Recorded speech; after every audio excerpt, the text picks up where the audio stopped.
आप लोग दूर दराज से आए, उसका प्रतिफल मिला है।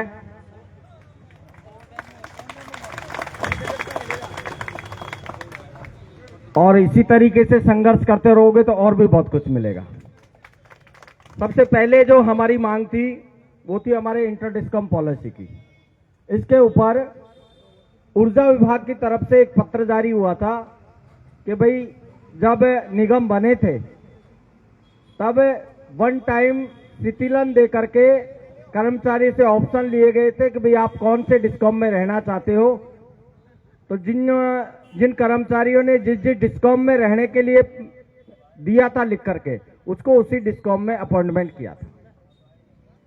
हमने ये कहा था कि साहब वन टाइम कर्मचारी को शिथिलन देते हुए उसको उसके गृह डिस्कॉम में लगाया जाए।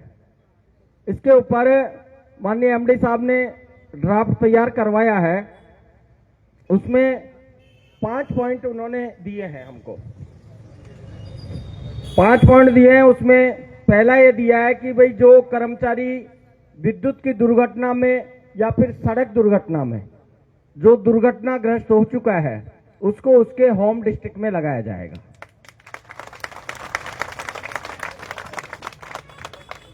दूसरा है इसमें कि भाई जिसके इनक्रेडिबल डिजीजेज है, मतलब कोई ऐसी लाइलाज बीमारी है जिसकी वजह से वो काम करने में सक्षम नहीं है,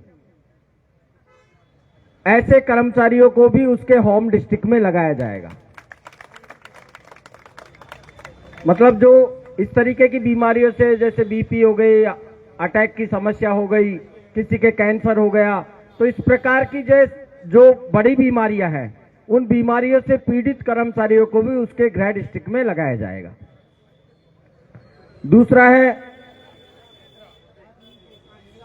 जो अनुकंपा नियुक्ति पर, जैसे हमारा कोई तकनीकी साथी शहीद हो गया, शहीद होने के पश्चात उसकी पत्नी को नौकरी मिलेगी। तो जैसे वो रहने वाला साहब दूसरे जिले का है, कर्मचारी कहीं दूसरे जिले में नौकरी करता था, तो उसको क्या है, अभी ये परिपाटी है कि भाई उसको उसी सब डिवीजन में अपॉइंटमेंट किया जाता है। अनुकंपा नियुक्ति वाले केसों में जहां भी इच्छित स्थान अनुकंपा वाला लिख के देगा, उसको उसी इच्छित स्थान पर अनुकंपा नियुक्ति मिलेगी। चौथा उन्होंने रखा है कि भाई म्यूचुअल ट्रांसफर के लिए कर्मचारी के बदले कर्मचारी योजना।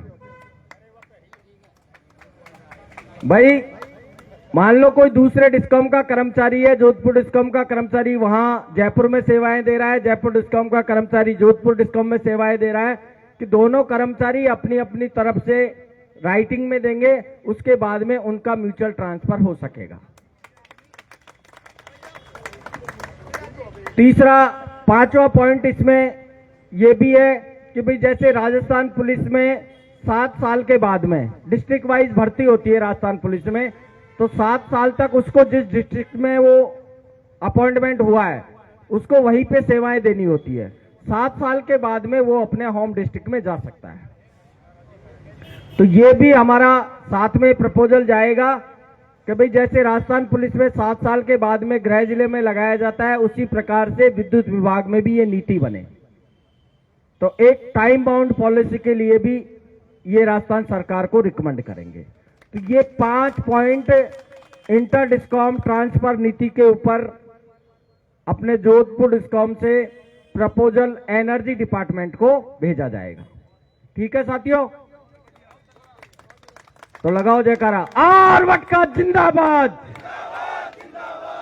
दूसरी जो हमारी डिमांड थी 2400-2800 ग्रेड पे नियुक्ति तिथि से मिले, इसके ऊपर माननीय एमडी साहब को मैं बहुत बहुत धन्यवाद देना चाहता हूं। उन्होंने ये कहा है कि भाई 15 तारीख से पहले मतलब नेक्स्ट, आज 15 है, 1 महीने के अंदर अंदर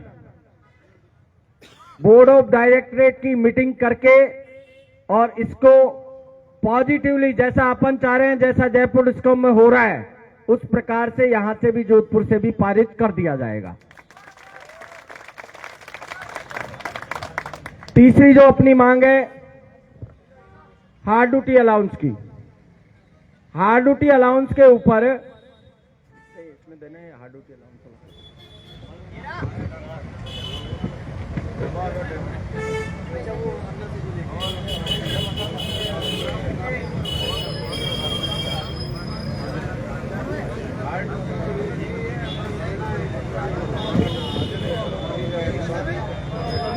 इसमें जैसे पटवारियों को मिल रहा है हार्ड ड्यूटी अलाउंस, और इसके अलावा अन्य विद्युत निगमों में उसके डाटा मुझे कलेक्ट करके देने हैं। साहब ने कहा है कि भाई आप अन्य इलेक्ट्रिसिटी बोर्डों में, जैसे मान लो हरियाणा में मिल रहा है, पंजाब में मिल रहा है, यूपी में मिल रहा है, तो उनके ऑर्डर ला करके मैं दूंगा। साथ ही साथ जैसे अपने यहाँ पे गृह विभाग में जैसे पुलिस वालों को मिल रहा है, चिकित्सा विभाग में मिल रहा है, तो उनके ऑर्डर कलेक्ट करके लाके देंगे। तो यहां से जोधपुर डिस्कॉम की तरफ से कोऑर्डिनेशन कमेटी में इसका प्रपोजल जाएगा अपना हार्ड ड्यूटी अलाउंस का। ये कागज इसलिए मांग रहे हैं कि ये गवर्नमेंट को ये जस्टिफाई कर सके कि भाई इस वजह से इन कर्मचारियों को हार्ड ड्यूटी अलाउंस मिलना चाहिए, और इन विभागों में ऑलरेडी मिल रहा है। ठीक है साथियों। चौथा जो पॉइंट है बिजली फ्री, बिजली फ्री के ऊपर साफ पूर्ण रूपेण एकदम पॉजिटिव है कि जब आम जनता को 100 यूनिट दे रहे हैं तो 100 यूनिट हमारे कर्मचारियों को अतिरिक्त और मिलने चाहिए। भाई हर विभाग का जो कर्मचारी हो अपने विभाग के ऊपर गर्व महसूस करता है कि भाई जैसे आज रोडवेज वाला कर्मचारी है तो रोडवेज में बैठता है, फ्री यात्रा करता है। रेलवे वाला छोटे से छोटा कर्मचारी है, एसी में जाकर के बैठता है कि मैं रेलवे का कर्मचारी हूं। हमारे पास में ऐसा क्या है? हमारे पास में ऐसा कुछ नहीं है तारों पे झूलने के अलावा। तो साहब ने कहा है कि भाई डिपार्टमेंट में जो चीज बन रही है, जो चीज विभाग से रिलेटेड है, तो इसका बिल्कुल लाभ मिलना चाहिए। और मैं चाहे आप लोग कहोगे तो मैं फाइनेंस वालों से भिड़ जाऊंगा, ये तो मैं करवा दूंगा आप लोगों को। इसमें भी खूब सारे पॉइंट दिए हैं, अंग्रेजी में लेटर लंबा है, मैं आप लोगों को सुनाऊंगा तो 10 बज जाएंगे। मतलब पूरी इसकी प्रोसेस तैयार की है इलेक्ट्रिसिटी बोर्ड के टाइम से लेकर के अब तक की, भाई क्या क्या कंडीशंस हैं हमारे यहाँ पे, कैसे कैसे कर्मचारी को सुविधा मिलनी चाहिए, अन्य विभागों में क्या क्या दिया जा रहा है, तो उनके सबके ऑर्डर नंबर वगैरह वो सारी चीजें हैं। ठीक है साथियों। मलकान सिंह जी का परसों हो जाएगा रीस्टैंड सेम जगह। भाई जो जांच कमेटी बैठी हुई है वो परसों रिपोर्ट कर देगी, परसों नहीं तो परले रोज भाई साहब का रीस्टैंड हो जाएगा और सेम सब डिवीजन में हो जाएगा।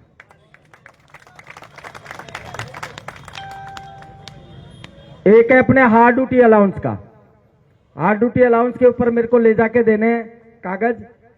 साहब ने भी, इन्होंने भी बनाया है कि भाई एक तो जैसे जैसे जो लोग बॉर्डरों पे सेवाएं दे रहे हैं, जो ऐसे क्रूशल जगह पे जीएसएस बने हुए हैं वहां पे सेवाएं दे रहे हैं, तो क्रूशल एरियो का इन्होंने बना के दिया है, बाकी अन्य डिपार्टमेंटों का मैं ला के दूंगा। ठीक है साथियों। एक है अपने साइकिल अलाउंस का। साइकिल अलाउंस के लिए मैं आप लोगों को बता दूं, सभी साथी साधारण पेपर के ऊपर बिना 33 नंबर चढ़ाए, साइकिल की बिना फोटो लगाए एक एक एप्लीकेशन देनी है संबंधित सहायक अभियंता कार्यालय में। कोई जीएसटी बिल देने की आवश्यकता नहीं है। साहब ने कहा है मैं यहां से निर्देश जारी कर दूंगा। मोटरसाइकिल अलाउंस के लिए जैसे हरियाणा में अभी लागू हुआ है पेट्रोल अलाउंस, उसी प्रकार से अपने यहां पर भी मोटरसाइकिल अलाउंस का प्रपोजल साहब बनाएंगे। हमने कहा है साहब कम से कम 10,000 रुपए मोटरसाइकिल अलाउंस के तौर पे मिलने चाहिए, 10 नहीं तो 5 तो बनाएंगे।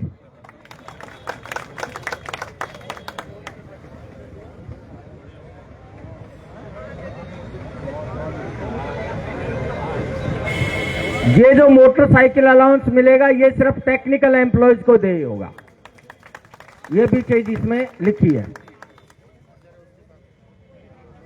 आरजीएचएस वाला है, जो अपन क्या है, पैसा तो अपना स्टेट गवर्नमेंट के बराबर जमा हो रहा है, मगर लाभ अपने को निगमों के आधार पे 10 लाख रुपए का ही मिल रहा है। उसमें 2 लाख रुपए अपने वैसे हैं, वो आप सब लोग परिचित हो। लेकिन स्टेट गवर्नमेंट की तर्ज पे चेयरमैन मैडम से भी मेरी बात हुई थी और आज साहब से भी बात हुई है। 101% ये जो प्रपोजल है अपना बिल्कुल 100% जाएगा और ये हो जाएगा। साहब ने कह दिया कि ये 100% आपका करवा दूंगा मैं। ये जब पैसे जब हम स्टेट गवर्नमेंट के बराबर दे रहे हैं तो सुविधाएं भी हमें बराबर मिलेगी। तो इसमें अपने को जो इंडोर है वो भी अनलिमिटेड हो जाएगा और जो आउटडोर है वो भी हमारा अनलिमिटेड हो जाएगा। वर्दी धुलाई भत्ता 180 रुपए हर महीने के, ये स्टेट गवर्नमेंट में अगस्त 2023 से लागू है। अपने यहां पर अभी तक उस प्रपोजल को एडॉप्ट नहीं किया था। साहब ने ये कहा है भाई सब लोग वर्दी पहन लो और धुलाई भत्ता मैं यहां से लागू कर दूंगा। वर्दी तो अपन ने सब लोगों ने सिलाई रखी है, अब क्या है, धुलाई का भत्ता साहब लागू करते ही सब लोग वर्दी पहनना शुरू कर देना। ठीक है, सब तैयार हो ना? वर्दी सबको पहननी है ऑन ड्यूटी जब भी रहे। ठीक, और क्या रहे? FRT, हाँ बड़ा नासूर। FRT और GSS पे जो कर्मचारी काम कर रहे हैं, जो हमारे ठेके पे GSS चल रहे हैं, उनके लिए साहब ने एक ऐप बनाने का निर्णय लिया है। उस ऐप के तहत उस कर्मचारी का जो FRT में जो कर्मचारी काम कर रहा है उसका आधार कार्ड सहित फोटो सहित वो अपलोड होगा। और जैसे एक FRT का कर्मचारी है वो उसी सब डिवीजन में GSS पे भी उसी का नाम चला रखा है, ठेकेदार जी ने FRT में भी उसी का नाम चला रखा है।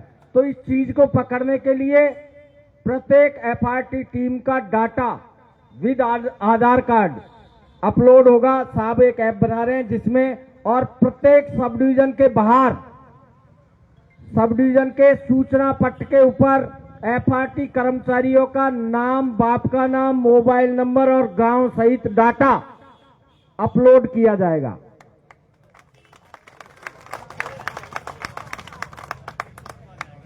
भाई मतलब पूरी डिटेल उस कर्मचारी की, FRT कर्मचारी की, वो अपने AEN ऑफिस के बाहर लगाया जाएगा। अगर वो कर्मचारी काम नहीं करता है तो फिर उसको देखो पकड़ना आप लोगों को पड़ेगा।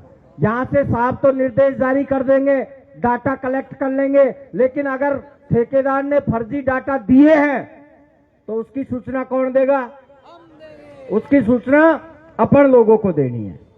तो ये जितनी भी मांगे थी उन सभी के ऊपर विस्तृत चर्चा हुई है और चर्चा होकर के मुझे पूर्ण विश्वास है कि कम से कम इसमें से जितनी भी मांगे हैं जो साहब के स्तर की है वो तो यहाँ पे हो ही जाएंगी, जो गवर्नमेंट के स्तर पे है उनका प्रपोजल जाएगा, कोऑर्डिनेशन में रखा जाएगा, वहां पर डिस्कस होगा, डिस्कस होने के बाद में गवर्नमेंट के पास में जाएगा। मैं ये मानता हूं सबसे बड़ा जो काम है वो एक बार कागज चलवाने का होता है। अपना कोऑर्डिनेशन कमेटी से पास हुआ ग्रेड पे वाला प्रकरण, तो एक बार कागज चल गया, अपन लोग पीछे पड़ गए तो अपने को उसके लाभ मिल रहे हैं। तो कागज साहब की तरफ से बिल्कुल चलाए जाएंगे, जो यहाँ के स्तर के हैं वो दोनों काम हो जाएंगे। ठीक है साथियों? फीडर इंचार्ज, फीडर इंचार्ज में कोई काम नहीं है। दूसरा एक और बता दूं, स्मार्ट मीटर लगाने के लिए अगर कोई भी अफसर आपके ऊपर दबाव बनाता है तो किसी का कोई दबाव नहीं मानता है। स्मार्ट मीटर का जो ठेका है वो जीनस कंपनी को दिया हुआ है और उसी के आदमियों को जा करके लगाना है। अब वो चाहे जनता पीटे चाहे चुपचाप लगवा ले, अपने को उससे कोई लेना देना नहीं है। किसी भी कर्मचारी को अगर अफसर जबरदस्ती भेजने का प्रयास करे तो आप मुझे बता देना, ठीक है? जालौर में जो ऑर्डर निकला था अभी कल स्मार्ट मीटर को लेकर के, वो ऑर्डर के ऊपर साहब ने एससी साहब को बोल दिया वो ऑर्डर विड्रॉ हो जाएगा। ठीक है साथियों? हो गया ना। अब आज जो साथी दूर दराज से आए हैं उन सभी साथियों को तकनीकी एकता जिंदाबाद के नारे लगाते हुए घर तक जाना है। तकनीकी एकता, तकनीकी एकता और वटका। मैं निवेदन करूंगा कार्यक्रम के आयोजक जोधपुर जिले के जिलाध्यक्ष धन्यवाद ज्ञापित करके इस धरने प्रदर्शन के संपूर्ण होने की सूचना दे। कह दूं क्या? हाँ साथियों, खूब खाओ खूब पियो। जाओ। एक बार भाई साहब, एक बार विशन जी का धन्यवाद, क्योंकि पूरे सुबह 11 बजे से अभी तक ही खड़े हैं। हम सब बैठे हैं, उठे हैं, लेकिन ये भी बैठे हैं। आप तो हमेशा नहीं बैठते हो। हाँ साथियों, एक टीए बिलों का रह गया। हाँ, टीए बिलों के जितने भी बिल आप लोग भेजोगे 100 के 100% आप लोगों के सबमिट होंगे और वो पारित हो जाएंगे। साहब ने कह दिया है 20 करोड़ का बजट मैंने मांगा है और 20 करोड़ का बजट सैंक्शन हो जाएगा 100%।